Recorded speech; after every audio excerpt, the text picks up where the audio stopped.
Hura baba baba baba baba ba se bere bere be shikatara kanara la la li ura baba baba baba shabara bara bara bara bara bara ba hure be be be be be be be sikana katara la li ura ba shikana la la la la le baba shabara bara bara bara bara bara ba hukana ra tara la la baba si una ra ra ba shikata na kala ra ri ura masia fala bara takala la hura baba baba shiana ra ra ba sikete ri kana la la la la Uramashi ufarabasike terikana ralali urabashikatara lalalele urababa shabarabarabasike nikatara lali urabasi afarababasike tekeleri ararababa urebebebebe shimaramasikana katara lalalele uramama mama shiforubesikala prebeshiko utana kalara lali urabasikatara lalele uramama mama shabarabasike terikateri ulabashi uralalele Ure be be be be be be sabara bara bara ba ba ba shikatara katara la le le le. Ura mama mama ma shabala ba sikana la la li ura ba ba ba ba ba. Ure be be be be be be si bere bere bere bere bere bere बे धन्यवाद देते अब्बा बाप्पा. आजचा सुंदर असा दिवस दिल्याबद्दल पिता मी तुमचे आभार मानते व धन्यवाद देते अब्बा बाप्पा.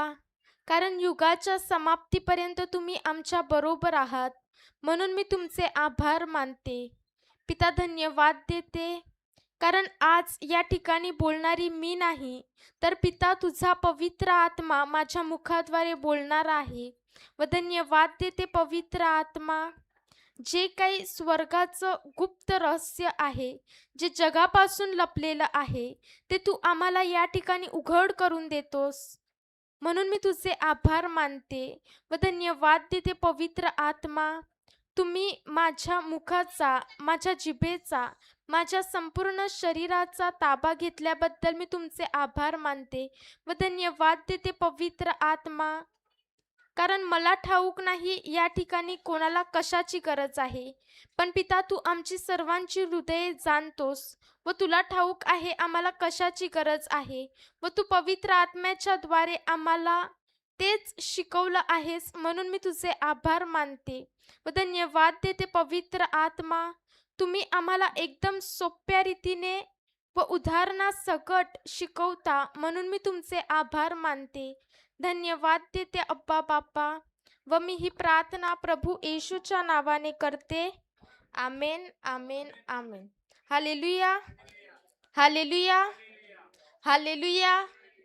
कोणाला झोप आली आहे तर आता जा तोंड धुवून या. मी थांबते.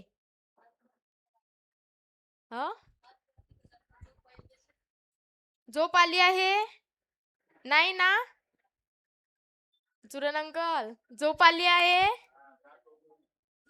Hallelujah hallelujah. मग काय शिकलो आपण.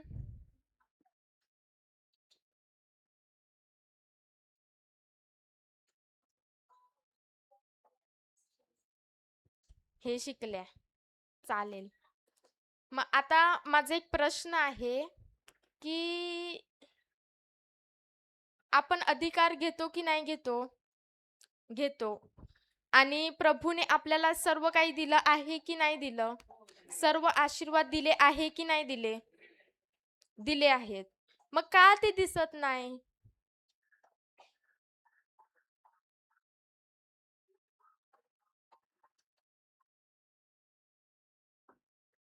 एक उदाहरण देते. समजा की हा पाईप आहे आणि त्या पाईपातून पाणी जातो पण जर मी त्या पाईपाच्या मध्ये एक दगड आणून ठेवला तर तो पाणी कंटिन्यू त्याच्यातून वाहणार का नाही वाहणार. का नाही वाहणार. कारण दगड ठेवला आहे म्हणजे मी काहीतरी अडखळा ठेवला आहे जेणेकरून तो पाणी या ठिकाणातून या ठिकाणी पोचत नाही. त्याचप्रमाणे आपल्याला सर्व आशीर्वाद तर पित्याने दिले आहेत मग ते आपल्यापर्यंत का आता दिसत नाही. काहीतरी अडथळा आहे की नाही. मग तो अडथळा काय आहे. काय असू शकते. जुरन अंकल तुम्हाला काय वाटते. अडथळा आहे की नाही आहे? मग जसं काल तुम्ही शिकले की नाही शिकले अधिकार कसा घ्यावा? प्रभू येशूने त्या अंजिराच्या झाडाला श्राप दिला. शिकले की नाही शिकले? शिकले. आणि ह्या डोंगराला जर तुम्ही म्हणाल की इकडून तिकडे सरक, तर तो तुमचं ऐकेल की नाही ऐकणार? ऐकणार. हे शिकले की नाही? पण त्याचे पुढे काय लिहिलं आहे ते वाचलं?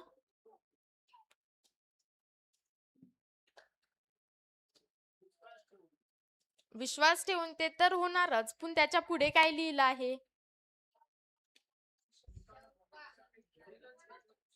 हा, ते वचन झालं. शंका न बाळगता तुम्ही बोलणार ते घडेलच. पण त्याचे पुढचं वचन काय सांगत आहे?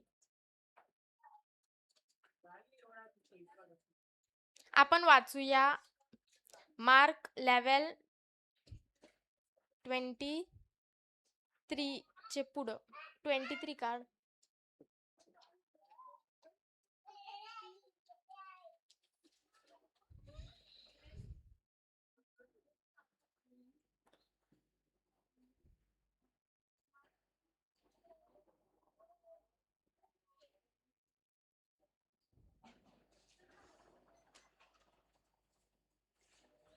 हे वाचलं की नाही? काल शिकले की नाही? काल हे शिकले की नाही? याच्या पुढचं वचन काय सांगते?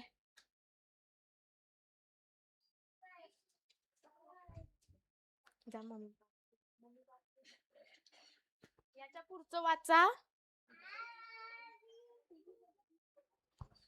म्हणून म्हणून मी तुम्हाला सांगतो, तुम्ही तुम्ही प्रार्थना करून प्रार्थना करून जे काही मागाल जे काही मागाल ते आपल्याला ते आपल्याला मिळालेच आहे मिळालेच आहे असा विश्वास धरा, म्हणजे ते तुम्हाला मिळेल.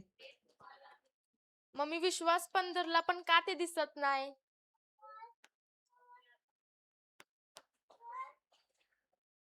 मी मागितलं आहे, मी विश्वास पण धरला, मग का ते दिसत नाही? कारण याच्या पुढचं वचन काय सांगते वाचा. 25.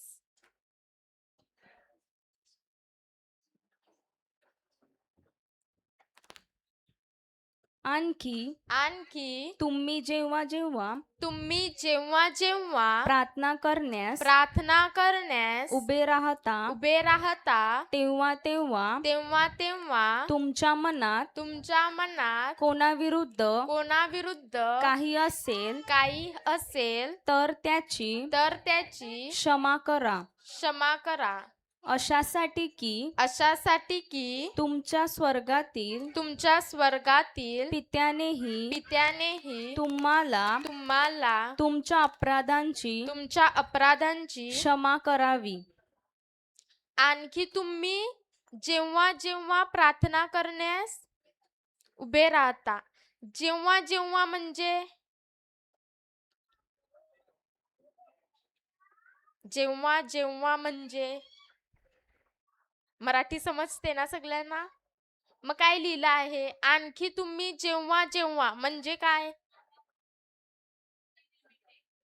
कधी पण. जेव्हा म्हणजे कधी पण तुम्ही प्रार्थना करण्यास उभे राहता तेव्हा काय काय सांगितलं आहे? तेव्हा तुमच्या मनात, तिकडे मनात नाही आहे तर हृदयात आहे.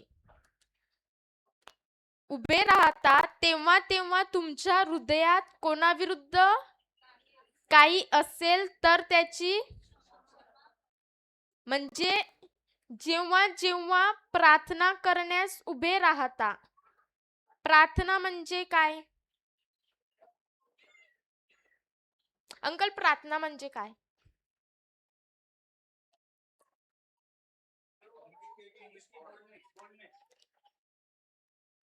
प्रार्थना म्हणजे मी त्या देवाकडे मागतो की नाही आंटी, मला चावल दे, तेल दे, गहू दे.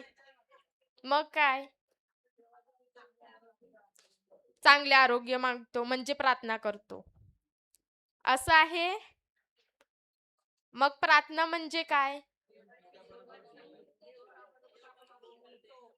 देव पित्याबरोबर जेव्हा जेव्हा जर आरोग्य मागणं असतं प्रार्थना म्हणजे, तर मला सांगा की जेव्हा प्रभू येशू होता, तो का 3 वाजता 4 वाजता त्या डोंगरावर जायचा प्रार्थना करायला? तो तेवढे लवकर उठून पित्याकडे आरोग्य मागायला जायचा?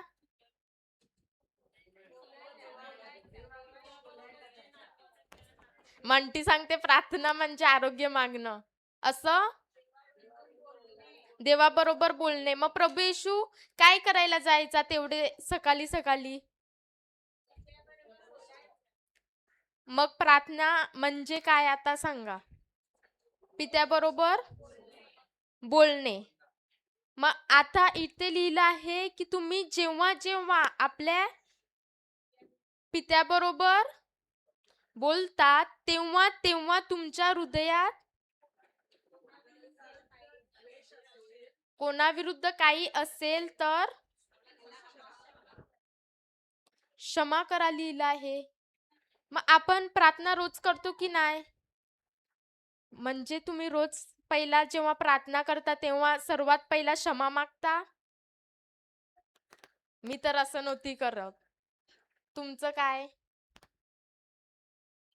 इथे लिहिलं आहे की जेव्हा जेव्हा तुम्ही प्रार्थना करण्यास उभे राहता, सर्वात पहिला आपल्या हृदयात कोणाविषयी काही असेल तर त्याची. मग आपण रोज असं करतो की नाही? रोज जेव्हा जेव्हा प्रार्थना करतो तेव्हा क्षमा मागतो की नाही? नाही, इकडची माणसं चांगली आहेत, इकडची वाटते मागतात रोज. मीच वाटते अशी होती.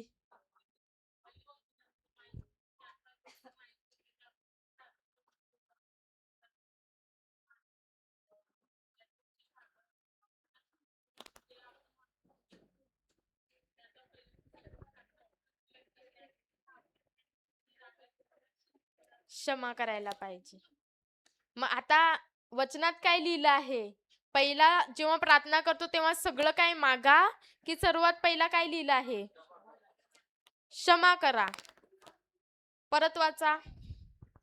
आणखी आणखी तुम्ही तुम्ही जेव्हा जेव्हा जेव्हा जेव्हा प्रार्थना करण्यास उभे राहता तेव्हा तेव्हा तेव्हा तेव्हा तुमच्या मनात कोणाविरुद्ध काही असेल तर त्याची क्षमा करा, अशासाठी की तुमच्या स्वर्गातील पित्यानेही तुम्हाला तुमच्या अपराधांची क्षमा करावी. मग मी तर सर्व काही करायची, जे मागितलं विश्वास ठेवायची की मला भेटलं आहे, प्रभूला सांगायची धन्यवाद तुम्हाला सर्व काही आशीर्वाद दिले आहे. पण ते का माझ्याकडे येत नव्हते? का मला ते दिसत नव्हतं?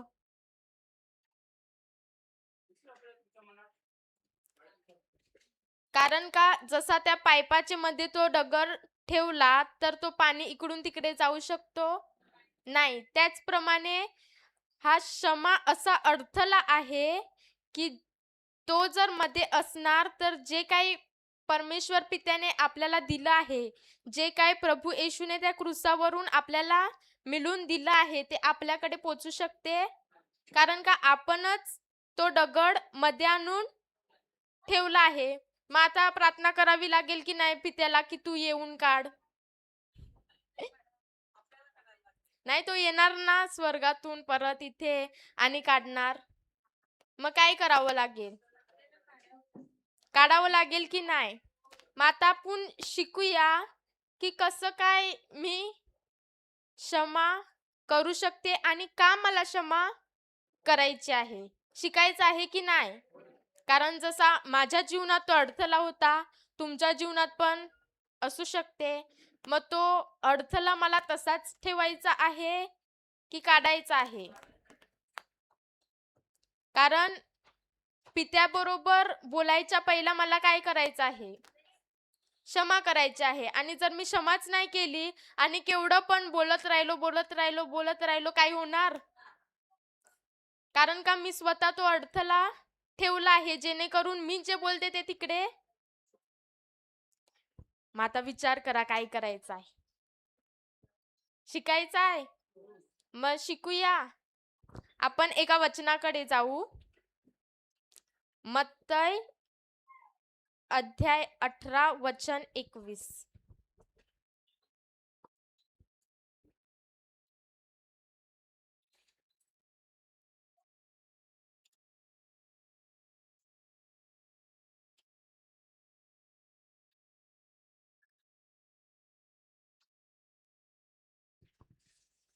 तेव्हा पेत्र त्याच्याकडे येऊन म्हणाला, एक मिनिट. आता मला सांगा की जर माझी बहीण मला दुखावते तर एक वेळा मी तिला क्षमा केली, मग ती माझ्याकडे येऊन परत मला दुखावते, परत मी तिला क्षमा केली. पण जर ती सारखी सारखी येते आणि मला त्रास देते, दुखावते, मग मला काय करायला पाहिजे?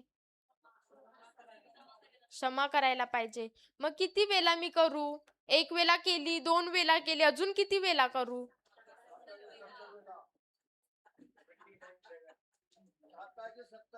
कोणी सांगितलं? वाचा. तेव्हा पेत्र तेव्हा पेत्र त्याच्याकडे येऊन म्हणाला, प्रभूजी, माझ्या भावाने किती वेळा माझा अपराध केला असता मी त्याला क्षमा करावी. आता पेत्र काय करते? कोणाजवळ गेला? प्रभू येशू जवळ गेला आणि काय सांगतो की माझ्या भावाने किती वेळा माझा अपराध केला, मग आता मी त्याला किती वेळा क्षमा करावी? आपण किती वेळा त्याला क्षमा करावी? काय जुरण अंकल? आपला भाऊ आपल्या विरुद्ध किती वेळा अपराध करतो की नाही, मग आपण किती वेळा त्याला क्षमा करावी? एकदा केली, 2दा केली, 3दा पण केली, पण चौथून होते का? होते? मग पेत्राला सुद्धा काय प्रश्न पडला की माझ्या भावाने किती वेळा माझा अपराध केला आणि मी त्याला किती वेळा, म्हणजे तो प्रभूकडे प्रश्न विचारत आहे की नाही की मी त्याला किती वेळा क्षमा करू, आणि तोच त्याचं उत्तर देते 7 वेळा. काय असं आपण तर नाही करत की प्रश्न पण आपणच विचारतो, उत्तर पण आपणच देतो. तो विचारतो प्रभूला की मी किती वेळा क्षमा करू, आणि तोच बोलतो 7 वेळा. काय? Yes, we will learn. काय करतो पेत्र? तोच विचारतो आणि तोच उत्तर देतो. कारण का त्याच्या मनात काय भरलं आहे की फक्त 7 वेळाच क्षमा करायला पाहिजे, हो की नाही? परत वाचा. तेव्हा पेत्र त्याच्याकडे येऊन म्हणाला, प्रभूजी, माझ्या भावाने किती वेळा माझा अपराध केला असता मी त्याला क्षमा करावी. 7 वेळा. काय? 7 वेळा. काय? तोच प्रश्न विचारते आणि तोच उत्तर देते. मग आता प्रभू काय सांगते त्याला पुढे?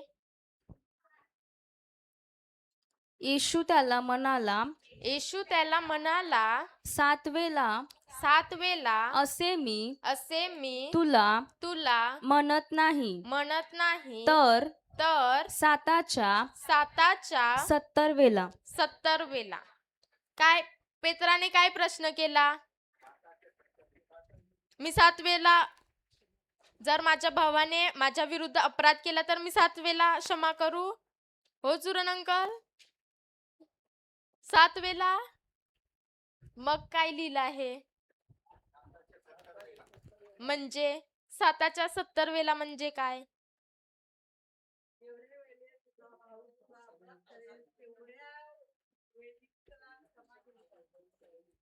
म्हणजे जेवढ्या वेळी आपला भाऊ आपल्या विरुद्ध अपराध करेल तेवढ्या वेळी मला त्याला क्षमा केली पाहिजे. मग हे फक्त पेत्रालाच सांगितलं, आपल्याला सर्वांना सांगितलं. मग आपण काय करतो? जेवढ्या वेळेला माझी बहीण, जेवढ्या वेळेला माझी सासू, जेवढ्या वेळेला माझी सून माझ्या विरुद्ध अपराध करते तेवढ्या वेळेला मी तिला क्षमा करते. हो की नाही?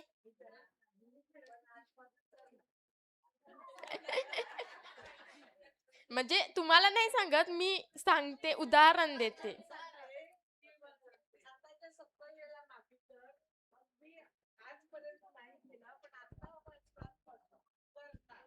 धन्यवाद येशू. परत वाचा, वचन वाचा. येशू त्याला म्हणाला, येशू त्याला म्हणाला, 7 वेळा 7 वेळा असे मी तुला तुला म्हणत नाही, म्हणत नाही, तर तर 7च्या 70 वेळा. 70 वेळा. 7च्या 70 वेळा म्हणजे किती? किती झाले? 7 गुणिले 70.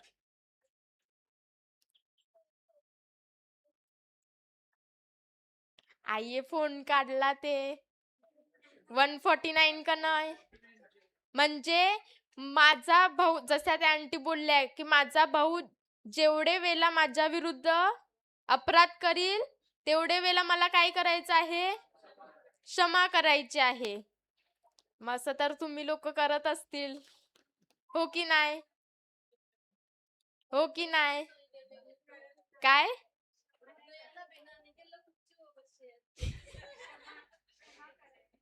धन्यवाद येशू. मग आपण काय करतो? 7च्या वेळेला क्षमा करतो.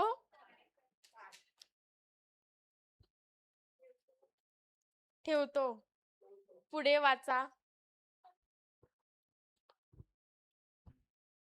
म्हणूनच स्वर्गाचे राज्य कोणा एका राजासारखे राजासारखे आहे. त्या राजाला आपल्या दासांपासून हिशेब घ्यावा असे वाटले. मग आता पेत्र येशूकडे आला प्रश्न घेऊन, बरोबर की नाही? आणि प्रभू येशू त्याला काय करू लागला? सांगू लागला की नाही? उत्तर दिले. आणि त्याला काय सांगू लागला? की स्वर्गाचे राज्य कोणासारखे आहे? कोणासारखे आहे? राजासारखे आहे. मग आता आपण प्रॅक्टिकली बघणार की प्रभू येशू काय सांगत होता. तर कोण येईल राजा? एक या, कोण राजा बनेल?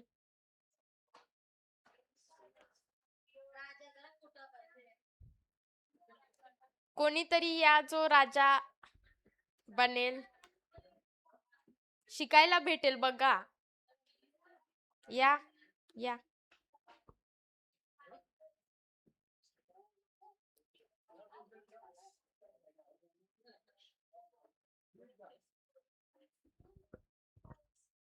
या. चालेल. मग आता हे कोण आहेत? आपले राजा आहेत. परत वाचा वचन आणि लक्षपूर्वक ऐका आणि समजा. म्हणूनच स्वर्गाचे राज्य कोणा एका राजासारखे आहे. त्या राजाला आपल्या दासांपासून हिशेब घ्यावा असे वाटले.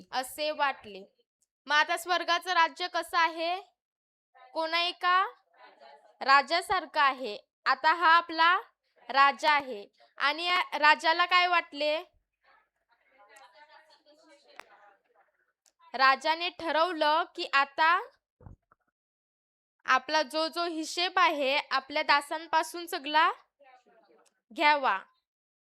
मग आता दास कोण येईल? बाबू ये.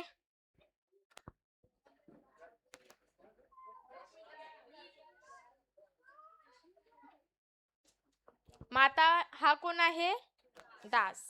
मग राजाने काय बोललं की आपल्या सर्व दासांपासून हिशेब घ्यायचा आहे. पुढे वाचा.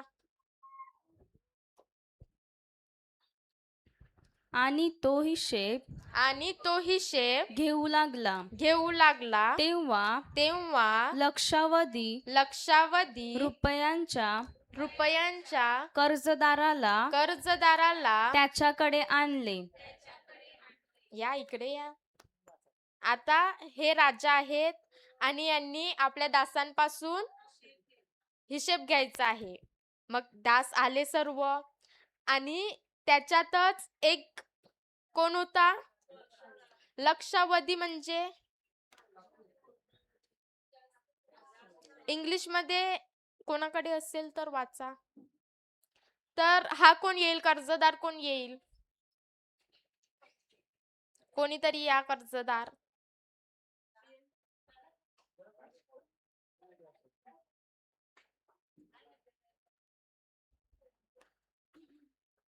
आहे इंग्लिश मध्ये वाचा. नाही. 1824.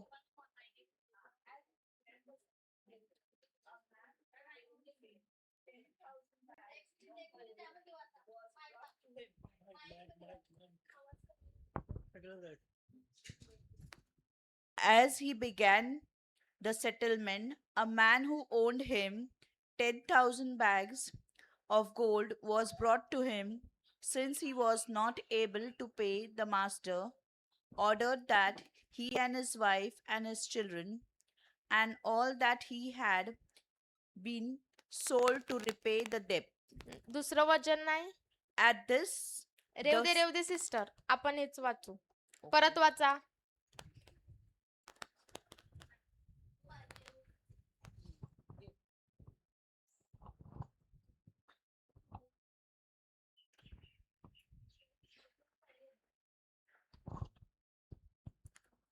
आणि तो हिशेब घेऊ लागला. कोण घेऊ लागले हिशेब? राजा. कोणाकडून? दासांकडून. वाचा. तेव्हा लक्षावधी रुपयांच्या कर्जदाराला त्याच्याकडे आणले. कोणाला आणले? त्याच्याकडे या. हा घेऊन आला कोणाला? कर्जदाराला. आणि याचं कर्ज किती होतं? लक्षावधी म्हणजे गिनू पण नाही शकत तेवढं होतं. आणि त्याला कोणासमोर आणण्यात आलं? राजासमोर आणण्यात आलं. पुढे काही जर समजलं नाही तर मला परत विचारा. त्याच्याजवळ फेड करण्यास काही नसल्यामुळे धन्याने हुकूम केला की तो त्याची बायको व मुले आणि त्याचे जे काही असेल ते विकून फेड करून घ्यावी. मग आता काय लिहिलं आहे वचनात?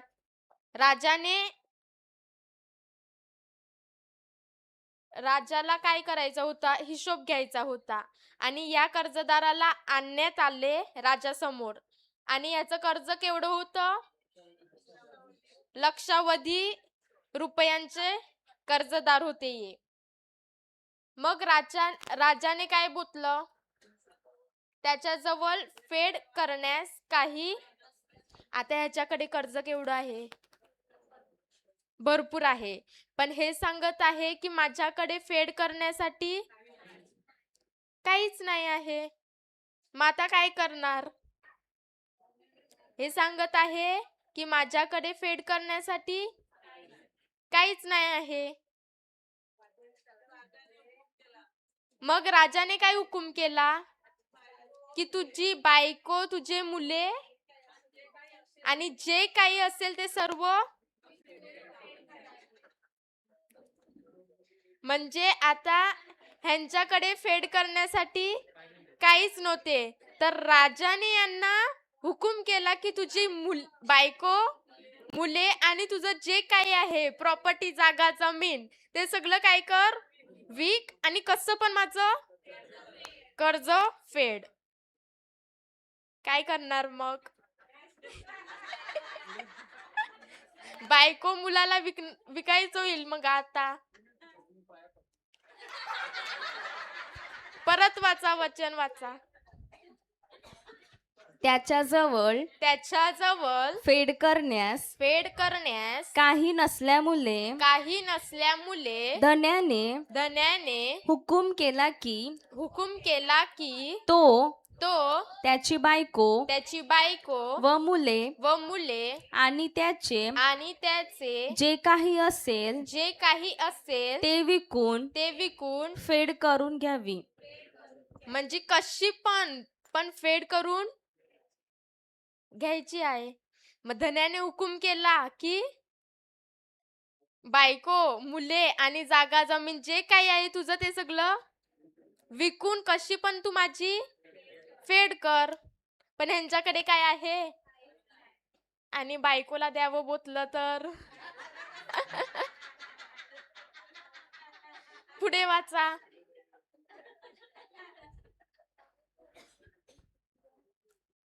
तेव्हा त्या दासाने त्याच्या पाया पडून विनवले मला वागवून घ्या, म्हणजे मी आपली सर्व फेड करीन. तेव्हा ह्या दासाकडे तर आता एवढं कर्ज आहे आणि फेडण्यासाठी काय आहे, नाही आहे. तर धन्याने म्हणजे राजाने हुकूम केला की बायको, मुले सर्व काही तुझं आहे ते विकव. पण हा काय करू लागला आता, दासाने त्याच्या पाया पडले. कोणाच्या पाया पडले? राजाच्या पाया पडून त्याला काय करू लागला, विनवणी करू लागला की असं माझी बायको, पोरांना मला वागवून घ्या, म्हणजे मला अजून थोडं टाइम द्या, मी तुमची फेड करणार. आणि हा काय करू लागला, राजाच्या पाया पडू लागला आणि त्याला विनवू लागला की माझं बायको, मुले, जागा, जमीन काय घेऊ नका, मी तुमची फेड करणार. कधी करणार? नंतर कधी करणार. एवढं समजलं? काही प्रश्न आहे? जुरन अंकल, प्रश्न आहे? विचारा. हा कोण आहे? कर्जदार. आणि याचं राजाकडे काय आहे? किती आहे? 2 रुपयाचं. लक्षावधी रुपयांचे कर्जदार आहेत. आणि राजाने काय निर्णय घेतला, यांनी फेड करायला पाहिजे. आणि याच्याकडे काय आहे, नाही आहे. मग राजा काय बोलला, बायको, मुले, जागा, जमीन जे काय आहे ते विकून माझी फेड कर. पण यांच्याकडे काय आहे, मग हे काय करू लागले, पाया पडले, विनवू लागले की मला वागवून घ्या, मी तुमचं कर्ज नंतर कधी फेडणार. पुढे. तेव्हा त्या दासाच्या धन्याला दया येऊन त्याने त्याला मोकले केले व त्याचे कर्ज सोडून दिले. मग आता हे दास काय करत होते, हे कर्जदार काय करत होते, विनवणी करत होते, पायाबिया पडत होते. मग राजाला त्याच्यावर काय आली, दया आली. कारण का हा एवढी विनंती करतो, एवढी दयामया करतो, तर राजाला पण याच्यावर काय आली, दया आली. आणि राजाने काय केलं, परत वाचा. तेव्हा त्या दासाच्या धन्याला दया येऊन त्याने त्याला मोकले केले व त्याचे कर्ज सोडून दिले. म्हणजे राजाने फक्त त्याला असंच सोडलं नाही, तर त्याचं कर्ज पण सोडून दिलं म्हणजे माफ केलं. या राजाने दया केली आणि ह्याचं कर्ज माफ केलं. माफ केलं. आता कर्ज यांचं काय झालं? माफ झालं. का माफ झालं? कारण जेव्हा तुम्ही विनवणी करत होते, वागून द्या बोलत होते, तर राजाने तुमच्यावर काय केली? दया केली आणि कर्ज तुमचं माफ झालं. मग आता हे काय झाले? खुश, माझं कर्ज माफ झालं. पुढे तोच दास तोच दास म्हणजे कोण? म्हणजे हाच कर्जदार बाहेर गेल्यावर बाहेर गेल्यावर त्याला आपल्या बाहेर गेल्यावर म्हणजे आता हा राजवाडा होता राज्याचा. मग आता हा हा कुठे जाते? बाहेर गेला. हा परत वाचा. तोच तोच दास बाहेर गेल्यावर बाहेर गेल्यावर त्याला आपल्या सोबतीचा एक दास भेटला. मग आता राजवाडा आपण इकडे घेऊ. अंकल तुम्ही इकडे या. तुम्ही इकडे या. आता हे राजवाड्यातून बाहेर आले. इकडे या. आणि जेव्हा हे बाहेर आले, एक सोबतीचा दास कोण येईल? अंकल या. आता ह्यांचा कोणाला? फ्रेंड आला. सोबतीचा कोण आला? परत वाचा वचन. तोच दास बाहेर गेल्यावर त्याला आपल्या सोबतीचा एक दास भेटला. म्हणजे हे राजवाड्यातून आता बाहेर आले. ह्यांचं ते कर्ज फेडलं झालं, माफ झालं, मस्त खुशी आहे, आनंदी आहे आणि राजवाड्यातून बाहेर आले. आणि जेव्हा बाहेर आले त्यांना कोण भेटला? सोबतीचा एक दास भेटला. काय झालं आता यांचं पाहू. त्याच्याकडे त्याचे 100 रुपये येणे होते. आता हा जो कर्जदार होता याचं कर्ज मिटलं. आणि जेव्हा हा बाहेर आला, याला याचा पार्टनर भेटला, सोबतीचा दास भेटला. आणि यांना किती द्यायचे बाकी होते?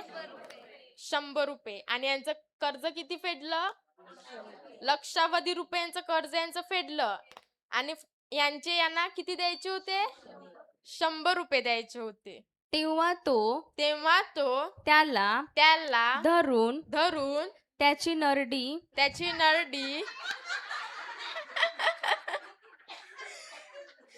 आवलून म्हणाला, तुझ्याकडे माझे येणे आहे ते देऊन टाक. काय करत आहे आता हा? त्याची काय करत आहे? नरडी आवळून काय बोलत आहे? तुझ्याकडे माझे जे येणे बाकी आहे ते देऊन टाक. पण किती होते? लाखो होते? किती होते? 100 होते. आणि याचे किती होते? भरपूर होते. आणि याने पाया पडून राजाने त्यांना माफ केलं की नाही कर्ज? आणि फक्त 100 रुपयांना कसे करतात? परत वाचा. तोच दास बाहेर गेल्यावर त्याला आपल्या सोबतीचा एक दास भेटला. त्याच्याकडे त्याचे 100 रुपये येणे होते. तेव्हा तो त्याला धरून त्याची नरडी आवळून म्हणाला, तुझ्याकडे माझे येणे आहे ते देऊन टाक.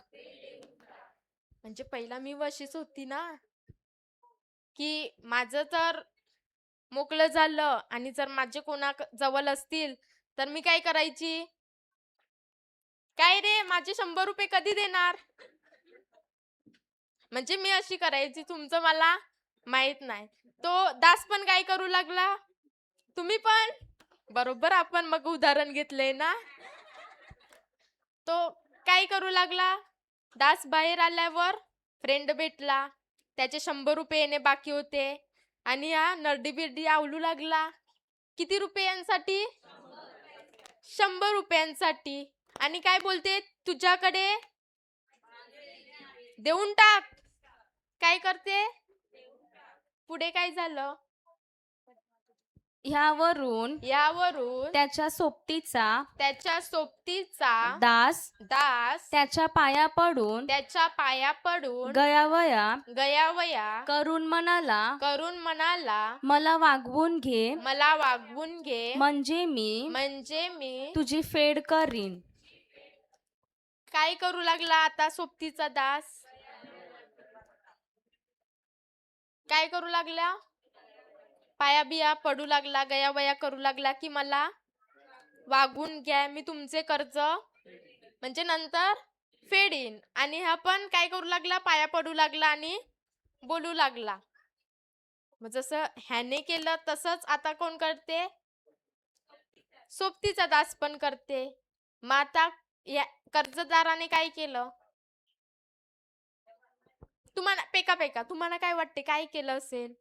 आता ह्याचं कर्ज तर माफ झालं की नाही? ह्याने पण गयावया केलं की नाही? मग ह्याचं माफ केलं. मग हा पण आता काय करणार? अंकल काय बायको बोलते?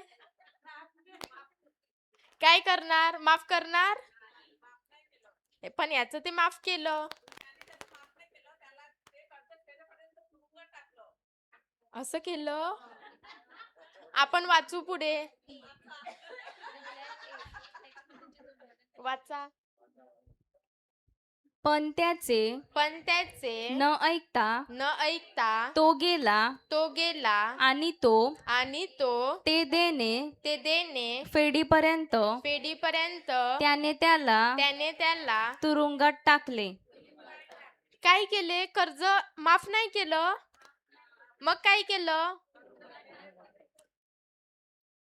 ये आले आणि काय केलं? सोबतीच्या दासाला कॉलर पकडून चल कुठे नेलं? आणि कर्ज फेडीपर्यंत कुठे टाकलं? जावा तुरुंगात. कुठे टाकलं? तुरुंगात टाकलं. बघा, फक्त किती रुपयाचं होतं? 100 रुपयाच्या कर्जाला काय केलं? त्या दासाला तुरुंगात टाकलं. पण यांचं किती माफ झालेलं? पुढे तेव्हा घडलेला हा प्रकार पाहून प्रकार पाहून त्याचे सोबतीचे दास अतिशय दुःखी झाले आणि त्यांनी येऊन सर्व काही आपल्या धन्याला स्पष्ट सांगितले. मग आता एवढं सगळं झालं, मग दास पाहत होता की नाही? तुम्ही सगळं बघितलं की नाही? यांनी काय केलं? मग आता हा दास काय करतो? आता आपण राजवाडीकडे घेऊ. परत वाचा. तेव्हा घडलेला हा प्रकार पाहून त्याचे सोबतीचे दास अतिशय दुःखी झाले आणि त्यांनी येऊन सर्व काही आपल्या धन्याला स्पष्ट सांगितले. म्हणजे ह्या दासांनी बघितलं की नाही आता काय झालं? की पहिला जो कर्जदार आला त्याचं एवढं कर्ज त्या राजाने माफ केलं. आणि जेव्हा हा बाहेर गेला तेव्हा त्याच्या सोबतीच्या दासाचं किती कर्ज होतं? तेच कर्ज फेडीपर्यंत त्याला कुठे टाकलं? मग आता ज्या दासांनी बघितलं त्यांना काय झालं? दुःख झालं. मग आता हा दास कुठे गेला? राजाकडे आला आणि सर्व काही स्पष्ट सांगू लागला की त्या कर्जदाराने काय केलं. मग आता राजा काय करणार? पुढे वाचा. तेव्हा तेव्हा त्याच्या धन्याने त्याच्या धन्याने त्याला त्याला बोलावून म्हटले, अरे अरे दुष्ट दासा, दृष्टदासा तू तू गयावया गयावया केल्यामुळे केल्यामुळे मी ते सर्व देणे तुला सोडले होते. मग आता कोणाला काय केले? त्या धन्याला बोलावून घेतले, म्हणजे त्या कर्जदाराला परत कुठे आणलं? राजासमोर घेऊन ये.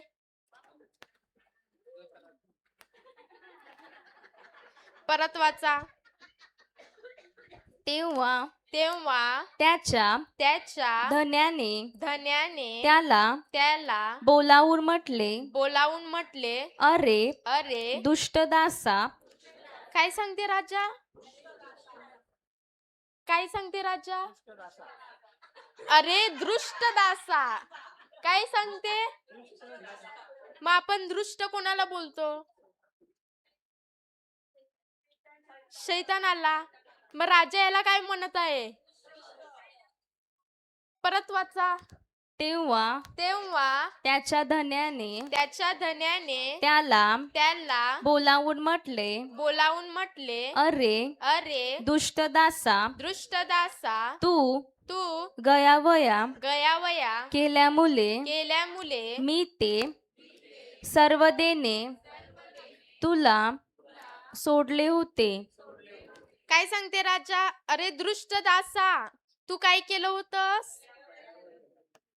एवढी गयावया, एवढी विनंती केली, माझ्या पाया बिया पडला, म्हणून मी काय केलं? तुला सोडले, तुझं कर्ज माफ केलं. पण तू काय केलं? राजा काय करते? परत वाचा. तेव्हा त्याच्या धन्याने त्याला बोलावून म्हटले, अरे दुष्ट दासा, तू गयावया केल्यामुळे मी सर्व देणे तुला सोडले होते. म्हणजे आता राजा सांगू लागला की तू गयावया केली म्हणून मी तुझं सर्व देणं सोडले होते. पुढे, मी जशी तुझ्यावर दया केली तशी तूही आपल्या सोबतीच्या दासावर दया करायची नव्हतीस काय? म्हणजे राजा आता काय करू लागला? ह्याला प्रश्न विचारू लागला की जशी तू गयावया करू लागलास आणि जशी मी तुला दया केली तशीच आता तू तुझ्या सोबतीच्या दासाला काय करायला पाहिजे होतं? म्हणजे राजा आता याला काय करत आहे? प्रश्न विचारत आहे. काय केलं मग तुम्ही? पुढे वाचा. काय केलं? मग त्याच्या धन्याने त्याच्यावर रागावून तो सर्व देणे फेडीपर्यंत त्याला हाल करणाऱ्यांच्या हाती दिले. पेका इकडे या. कुठे चालले? मग त्याच्या धन्याने त्याच्यावर रागवून सर्व देणे, पण पहिला तर सर्व फेडलं होतं की नाही? सर्व कर्जाचं फेडलं होतं की नाही? मग आता इकडे काय लिहिलंय? सर्व देणे परत का आलं? फेडलं नाही, त्याच्या उत्तर तुरुंगात टाकलं. तर आता राजा त्याच्यावर काय झाला? आणि तो देणे फेडीपर्यंत त्याला कुठे दिलं? हालार करणाऱ्यांच्या हाती. म्हणजे कोणाच्या हाती दिले? हालाल करणाऱ्यांच्या हाती. म्हणजे पोलीस होते. दृष्ट सैतानाच्या हाती दिले की नाही? आता जे करायचंय ते कर. पुढचा हाय म्हणून म्हणून जर तुम्ही जर तुम्ही प्रत्येक जण प्रत्येक जण आपापल्या आपापल्या बंधूला त्यांच्या त्यांच्या अपराधांची मनापासून हृदयापासून वाच. म्हणून जर तुम्ही प्रत्येक जण आपापल्या आपापल्या बंधूला त्यांच्या अपराधांची हृदयापासून क्षमा करणार नाही तर माझा स्वर्गातील पिताही त्याप्रमाणेच तुमचे करील. क्षमा करणार नाही तर स्वर्गातील पिताही. चला कुठे चला थांबा. आता हा कोण होता? राजा होता. म्हणजे असे फिरा. म्हणजे हा कोण आहे? आपला स्वर्गातील पिता आहे. आणि हे कोण आहेत? कर्जदार. म्हणजे हे कोण झाले? आपण आहोत. मग आता हा स्वर्गातील पिता आहे आणि ह्याने काय घेतला निर्णय की आता सर्वांकडून हिशोब घ्यायचा. जगात पाप वाढलं होतं की नाही? मग आता हिशोब घ्यायचा. मग हिशोब घेता घेता कोणाला आणण्यात आलं? आपला नंबर आला. हे कर्जदार समजा आपण आहोत. मग आता आपण आलो पित्यासमोर आणि पिता विचारते आणि आपलं पापांचं कर्ज किती होतं? माझं तर बाबा भरपूर होतं. तुम्ही केलं होतं की नाही केलं होतं? पाप केलं होतं की नाही केलं होतं? फक्त एक केलं असेल ना? भरपूर केलं होतं की नाही? करोडांशी केलं होतं की नाही? मग तसंच आपलं किती कर्ज आहे आता? लाखो करोडो कर्ज आहे की नाही? मग आता आपल्याला राजाचे समोर म्हणजे देवपित्याच्या समोर आणण्यात आलं आणि आपलं कर्ज केवढं आहे? भरपूर आहे. आणि राजा काय सांगतो? त्याची फेड कर. तुझं एवढं पापाचं कर्ज आहे तर आता त्याची फेड कर. पण आपल्याकडे काय आहे का फेड करण्यासाठी? काय आहे? तुमच्याकडे काय आहे? माझ्याकडे तर काहीच नव्हतं. तुमच्याकडे काय आहे? तुमच्याकडे काय आहे? तुमच्याकडे आहे? तुमच्याकडे आहे काय? मग हा फेड करू शकते? नाही. मग राजा म्हणजे देवपिता काय सांगतो की तुझी बायको, पोरं, मुले जे काय आहे तुझं विकून टाक. म्हणजे आता हा कर्जात आहे तर त्याचं कुटुंब पण काय झालं? मग आता पिता काय सांगत आहे की जर तू जाणार तर तुझ्या बरोबर तुझं कुटुंब पण जाणार. मग हा काय करू लागला? आपण काय करू लागला? आपल्याकडे काय होतं? नाही. आणि जर मी गेलो तर माझ्या बरोबर माझं कुटुंब पण जाणार. मग आता आपण काय करू लागलो? पित्याकडे विनवू लागलो की मला वागवून घ्या, मला थोडं टाइम द्या, मी फेड करणार. आणि आपण त्याला काय करू लागलो? गयावया करू लागलो की नाही? जर काही प्रश्न असेल तर विचारा. समजते की नाही समजते? तर आपण काय करू लागलो? आणि देवपित्याला आपल्यावर काय आली? दया आली. आणि तो काय म्हणाला?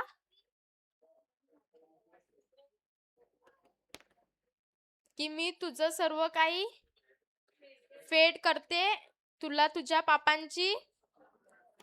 पण आता उदाहरण देते की समजा यांचं लाखो रुपये कर्ज आहे आणि राजा सांगतो की हा गयावया करू लागला तर राजा म्हणजे देवपिता सांगतो की मी तुला क्षमा करतो, तू देऊ नकोस. पण ते कर्ज आहे की नाही? ते लाखो रुपये कोणाला तरी भराचे लागतील की नाही? लाखो रुपये काय संपले म्हणजे ते कर्ज काय मिटलं? पित्याने याला क्षमा केली पण ते कर्ज आहे की नाही? म्हणजे हे नाही भरणार तर दुसऱ्या कोणाला तरी भरावं लागेल की नाही? मग देवपित्याने काय केलं? आपलं एवढं जे पापांचं कर्ज होतं ते फेडण्यासाठी कोणाला पाठवलं? प्रभू येशूला पाठवलं. आणि प्रभू येशूने काय केलं? आपलं सर्व कर्ज म्हणजे आपलं सर्व पाप, श्राप, जे काय अपराध होते ते सर्व काय घेतले? त्याच्या स्वतःवर घेतले आणि ते सर्व कुठे खिलून दिले? क्रुसावर खिलून दिले. म्हणजे ते जे कर्ज होतं ते कोणी फेडलं? प्रभू येशूने त्याच्या रक्ताच्या खंडणीद्वारे फेडलं की नाही फेडलं? मग आता तुमच्यावर काही कर्ज आहे? नाही आहे. मग आता ह्यांचं कर्ज तर फेडलं, यांना तर यांची क्षमा भेटली. मग त्याचप्रमाणे आता यांची क्षमा भेटली, हे जात होते आणि त्यांचा रिलेटिव्हला काय बोलतात? नातेवाईक. ह्यांचा नातेवाईक आला की नाही आला?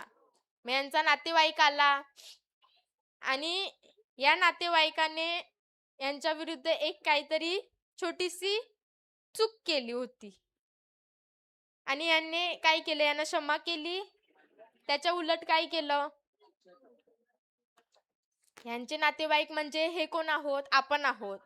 आणि आपलं सर्व काही क्षमा झालं. आपलं कर्ज कोणी फेडलं? प्रभू येशूने फेडलं. आणि आपल्या विरुद्ध याने काय केलं? चूक केली होती छोटीशी. आपण काय करतो? याला माफ करत नाही, त्याच्या उलटी त्याची काय धरतो? नरडी पकडतो आणि कुठे टाकतो? तुरुंगात टाकतो. मग हे सर्व कोण पाहत होतं? पाहिलं आणि त्याला माहित पडलं की नाही? पित्याला माहित पडलं की नाही आपण काय केलं? मग परत आपल्याला बोलावण्यात आलं की नाही? आणि काय सांगतो पिता आपल्याला? देवपिता काय सांगतो आपल्याला? अरे दृष्ट दासा. आणि दृष्ट आपण कोणाला बोलतो? सैतानाला बोलतो. म्हणजे देवपिता स्वतः काय बोलतोय? दृष्ट दासा, तू काय केलं? गयावया केली म्हणून मी तुझं कर्ज फेडलं, पण तुला तुझ्या दासाचं कर्ज माफ करता आलं नाही. म्हणजे पित्याने पुत्राला पाठवून आपली सर्व क्षमा केली, पण आपण काय करतो? करतो की नाही करत? जास्ती सांगितलं आहे. करतो की नाही करत? नाही करत. मग पिता काय सांगतो ते वचन? अरे दृष्ट दासा, परत वाचा.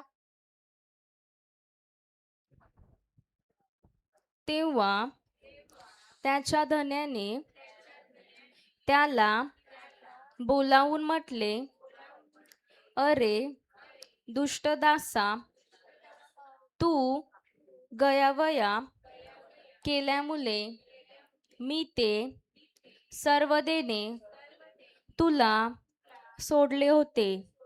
तुझ्यावर दया करून मी तुला ते सर्व काही सोडून दिले होते, पण ह्याने काय केलं? पुढचं वाचा.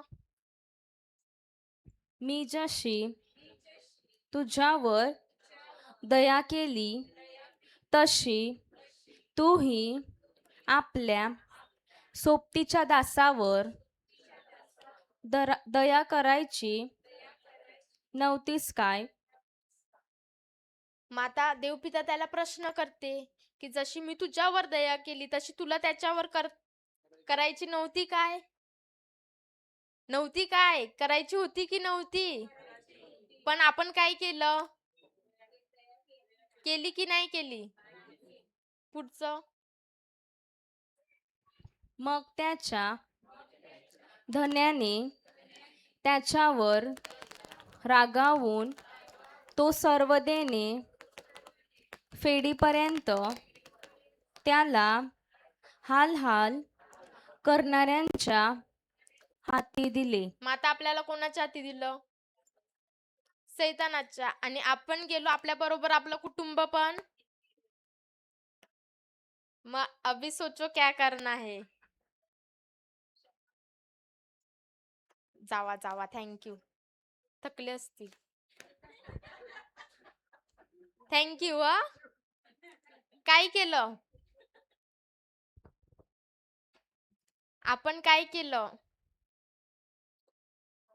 पित्याने तर आपल्याला क्षमा केलेली, पण आपण काय केलं? क्षमा केली नाही केली. करायला पाहिजे पण केली. पुढे काय लिहिलंय? म्हणून म्हणून जर तुम्ही जर तुम्ही प्रत्येक जण प्रत्येक आपापल्या आपल्या बंधूला बंधूला त्यांच्या अपराधांची अपराधांची मनापासून हृदयापासून हृदयापासून क्षमा करणार नाही, क्षमा करणार नाही, तर माझा स्वर्गातील पिताही त्याप्रमाणेच तुमचे करेल. हे कोण सांगत होता? प्रभू येशू सांगत होता की नाही? मग आता तुम्हाला क्षमा मिळाली आहे अंकल? मिळाली आहे? कशी काय? तिकडे तर लिहिलं आहे करील. जेव्हा तुम्ही क्षमा करणार तेव्हा तिकडे लिहिलं आहे की तुम्हाला क्षमा भेटेल. तुम्हाला मिळाली आहे क्षमा? तुम्हाला आंटी तुम्हाला क्षमा मिळाली आहे? कसं काय?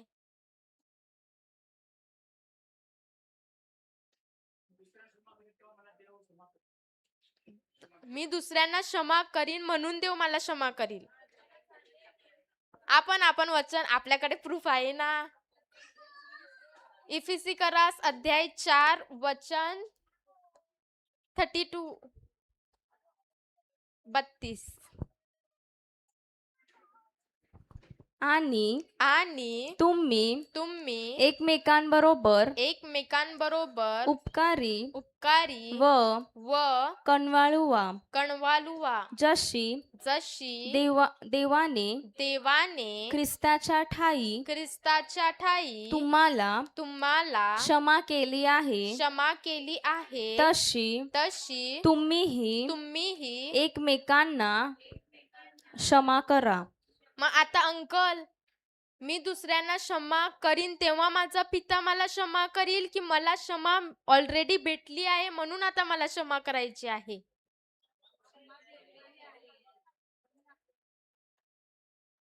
काय करायचं आहे?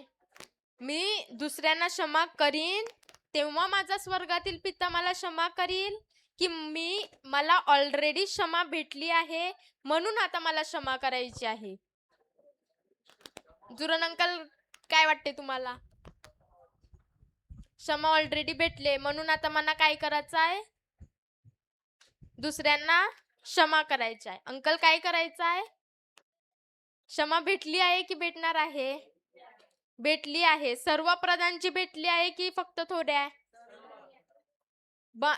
जशी देवाने ख्रिस्ताच्या ठायी तुम्हाला क्षमा केली आहे तशीच तुम्ही. मग आता मी दुसऱ्यांना क्षमा करीन म्हणून मला क्षमा भेटेल असं आहे?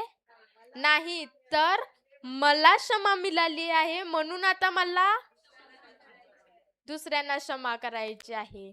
मग आता मला सांगा क्षमा म्हणजे काय?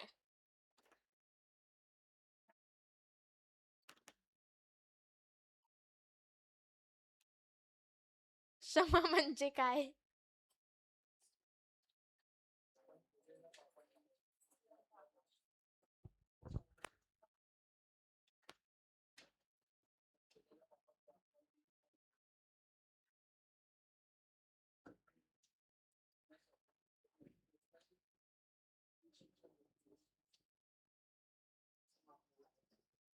तीच क्षमा आपल्याला भेटली. मग तेच क्षमा म्हणजे काय?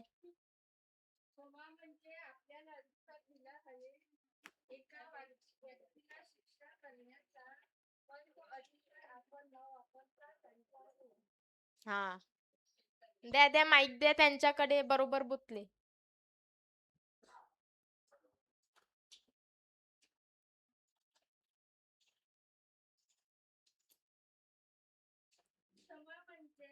चालू नाही.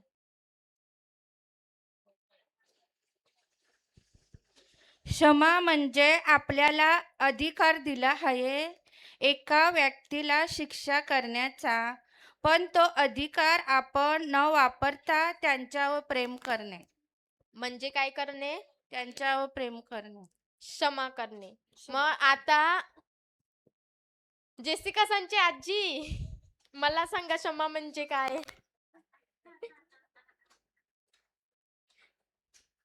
क्षमा म्हणजे काय?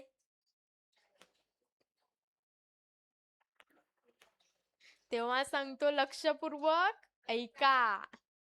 ऐकायचं आहे की नाही? मग आता लिहिलं? नाही. मग लिहा. क्षमा म्हणजे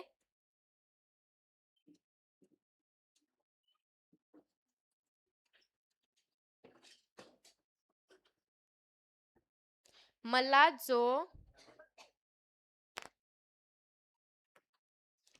अधिकार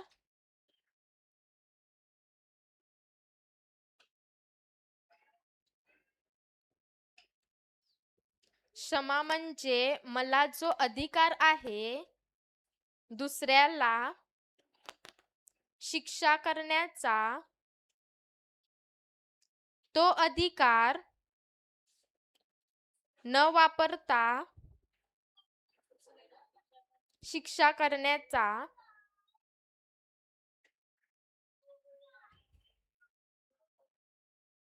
तो अधिकार न वापरता त्याच्यावर प्रेम करणे.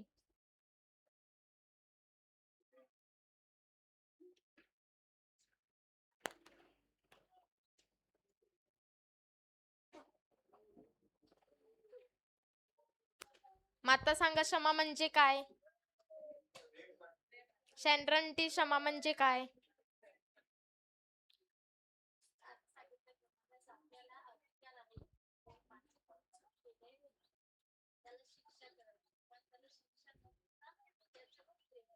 म्हणजे काय? क्षमा. मग आता समजा उदाहरण देते की मी गाडी चालवते आणि पाठून कोणतरी आलं आणि माझी गाडी, मला कसं माहित, ठोकली आणि त्याची हेडलाईट काय झाली? फुटली. मग आता मी तर वचनात आहे. मग मी गाडीतून बाहेर आली आणि त्याला काय सांगते? मी तर वचनात आहे, मी तुला काही बोलत नाही, पण जे काही याचा खर्च आहे तू मला दे. जो काही याचा खर्च होईल तो तू मला दे. मग आता मी त्याला काय केली? क्षमा केली की नाही? मी त्याला क्षमा केली की नाही?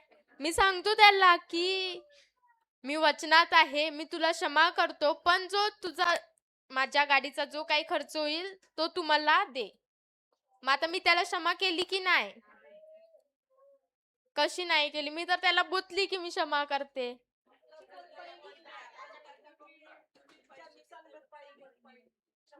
म्हणजे काय केलं? मी फक्त बोलली की मी क्षमा करते, पण मी त्यांच्याकडून काय घेतलं? भरपाई घेतली. मग जो व्यक्ती क्षमा करतो ज्याला, त्याच्याकडून तो भरपाई घेतो नाही, त्याच्या उलट तो त्याच्यावर काय करतो? प्रेम करतो. तसेच प्रभू येशूने आपले सर्व अपराध घेतले की नाही त्याच्यावर, आणि त्याच्या उलट आपण त्याला काय दिलं? त्याच्या उलट त्याने आपल्यावर काय केलं? प्रेम केलं. मग आता मला सुद्धा क्षमा का करायची आहे? कारण मला ऑलरेडी क्षमा भेटली आहे आणि मला त्याच्यावर आता जो कोणी माझ्या विरुद्ध काही करते त्याला काय करायचं आहे? क्षमा करून त्याला. मग आता उदाहरण देते की काहीतरी,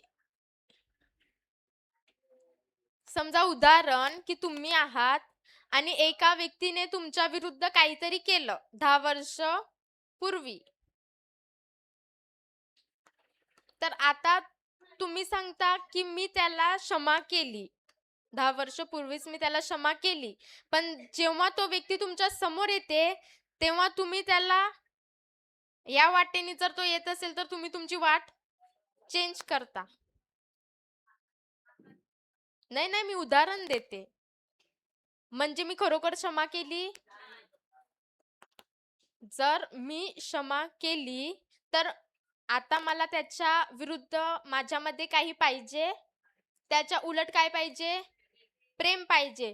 पण जर मी सांगते, की मी त्याला क्षमा केली आणि माझ्या हृदयात त्याने जे काही केलं होतं ते तसंच आठवण करून ठेवते, म्हणजे काय मी खरोखर त्याला क्षमा केली आहे? नाही केली आहे. म्हणजे उदाहरण देते, की जोशित आहे आणि फेली, फेलीबाई आहे. तर एंजल सांगते तिच्या बहिणीला, जोशिता आणि फेली मस्त बेस्ट फ्रेंड आहेत हां. उदाहरण देते हां, काही तसं नाही. बेस्ट फ्रेंड आहेत आणि एंजल जाते आणि तिच्या बहिणीला सांगते, की ती जोशिता ना तुझ्या विरुद्ध असं-असं बोलत होती. काय सांगते? असं-असं तुझ्या विरुद्ध काय ना काय बोलत होती. मग आता जेव्हा फेली समोर जोशिता येणार, तिच्या मनात काय असणार? ही माझ्या विरुद्ध असं-असं बोलली माझ्या पाठी आणि हीच आता माझ्याबरोबर फिरायला आली. मग तिच्या हृदयात काय होणार? उबाला होणार की नाही? पण ती सांगते, की चल मी वचनात आहे, तर मी हिला क्षमा करते. पण जेव्हा पण जोशिता तिच्या समोर येते, तिला तेच आठवायला चालू होते, की हिने माझ्याविषयी असं-असं बोललं होतं, असं-असं माझ्या विरुद्ध केलं होतं. मग काय खरोखर तिने तिच्याविषयी क्षमा केली? केली? मग ते आठवण तशीच ठेवली आहे की नाही? तशीच ठेवली आहे की नाही? मग आता जर तिला क्षमा करायची आहे, तर ती काय करणार? जर मी सांगते, की मी क्षमा केली आणि जर ते मला अजून माझ्या हृदयात ठेवलं आहे, म्हणजे खरोखर मी क्षमा केली? त्याच्या उलट आता मला तिच्यावर काय करावं लागणार? प्रेम करावं लागेल. तर असं कोणी आहे, की तुमच्या विरुद्ध कोणी काही केलं असेल आणि तुम्हाला ते आठवत असेल, पण ते मला आठवण आता ठेवायची नाही. आहे? कोण नाही? असेल तर आता कसं सांगणार नाही ते. ते वचन आहे यशया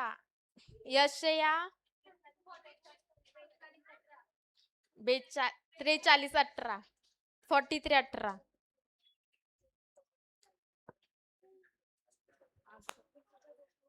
पूर्वीच्या गोष्टींची आठवण करू नका, जुन्या गोष्टी मनात आणू नका.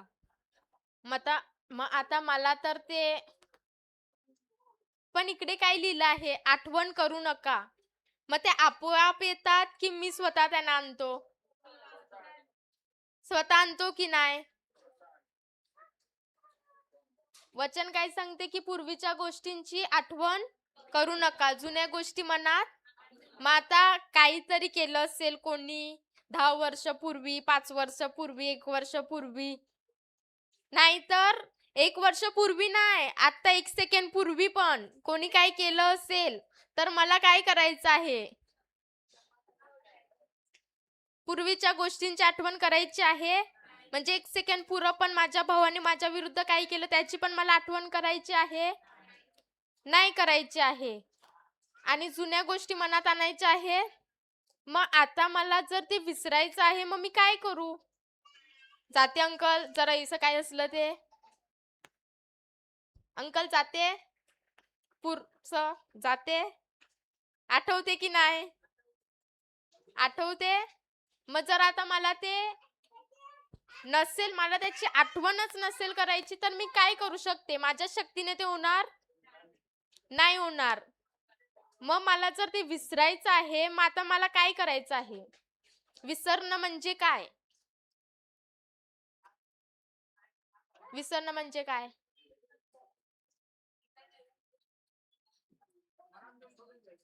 काय?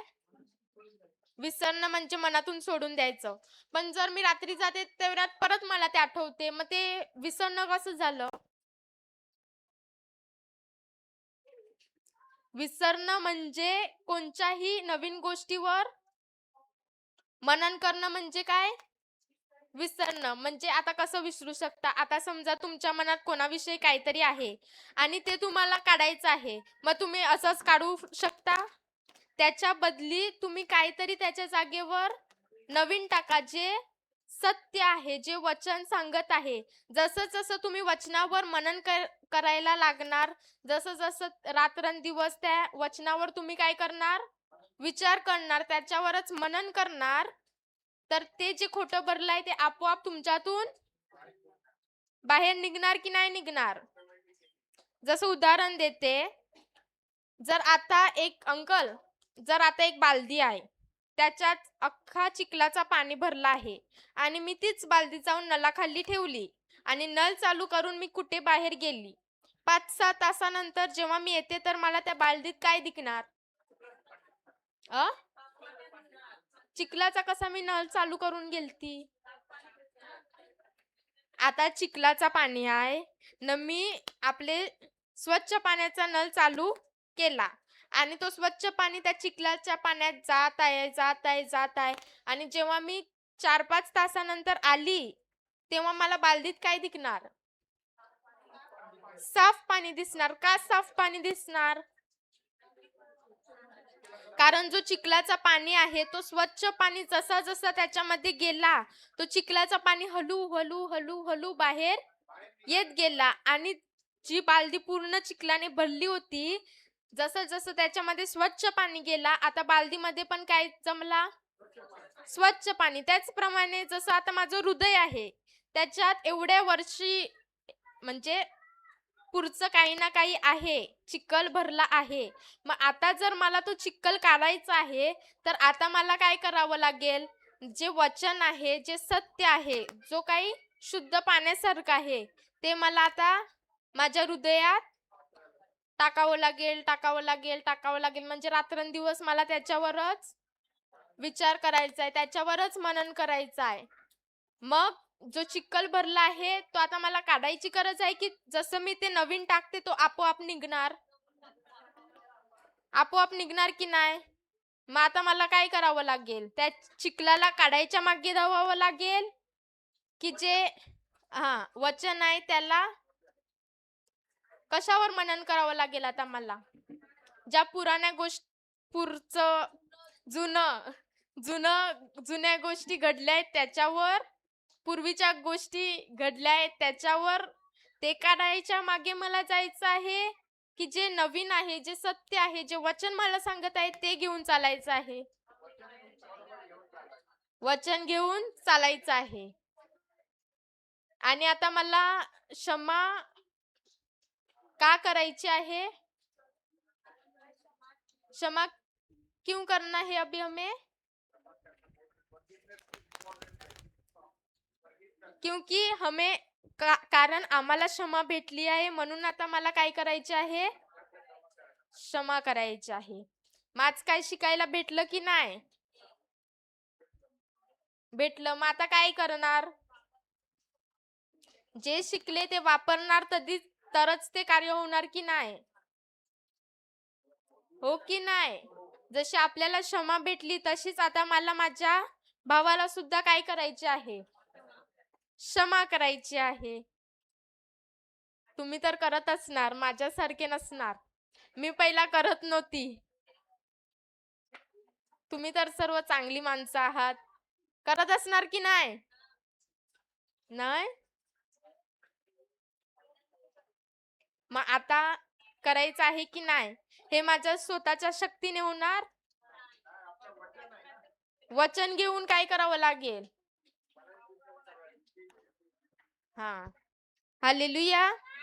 मग कोणाचा काय प्रश्न आहे? जर काही समजलं नसेल तर विचारा. प्रश्न आहे?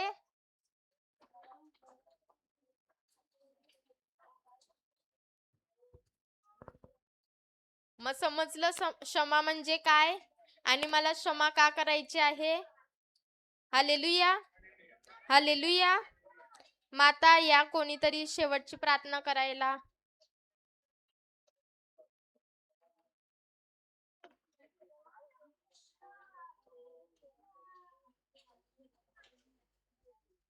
विचार जेसिका विचार स्टॉप करू का विचार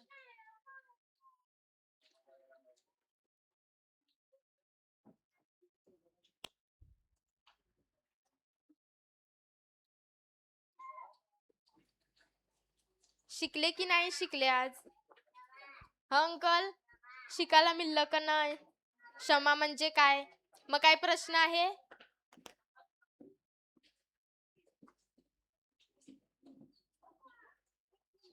हं?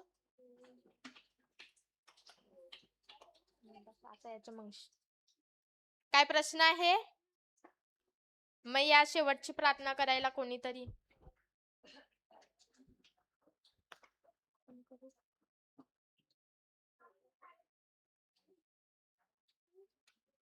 या अंकल या